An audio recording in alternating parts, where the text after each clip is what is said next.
దేవుడు ఒక ఉద్దేశంతో మనల్ని పిలుస్తున్నాడు. ఆ ఉద్దేశం ఏంటంటే, ప్రయాసతో మానవుడు నలిగిపోతున్నాడు, భారాల క్రింద మనిషి ఉండిపోయాడు. ఆ భారంతో ఉన్నాడు కాబట్టి మూలుగుతున్నాడు. శాంతి లేదు, సమాధానం లేదు, కుటుంబంలో ఐక్యత లేదు, సమస్యలు, ఇబ్బందులు మనిషిని కబళిస్తూ ఉన్నాయి. పొరుగు వారితో సాంగత్యం చేయలేకపోతున్నాడు, లేదా సహవాసం చేయలేకపోతున్నాడు.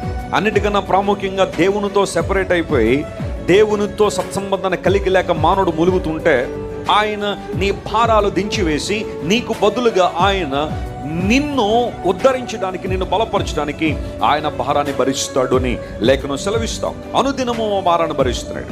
యెహోవా మీద నీ భారం మోపుము, ఆయన నిన్ను ఆదుకునునని కీర్తన గ్రంథంలో కూడా ఆ మాటను మరలా మనం చూస్తాం. దేవుడు మన భారాలు దించాలనే ఆయన ఆశపడ్డాడు.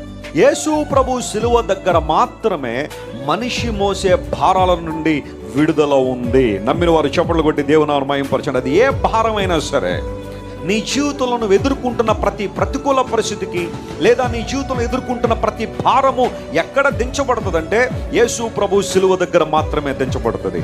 యేసు ప్రభు ఈ లోకానికి మన మీద భారాలు పెట్టడానికి రాలేదు, కానీ మన మీద ఉన్న భారాలు తొలగించి మనలను ప్రశాంతతతో, సమాధానముతో, ఆయన చిత్తముతో నింపాలనే యేసు ప్రభు ఆశించారు. ఈ రాత్రి నువ్వు ఏ భారంతో ఇక్కడ కూర్చున్నా ఆ భారాన్ని దించాలని దేవుడు ఆశిస్తున్నాడు.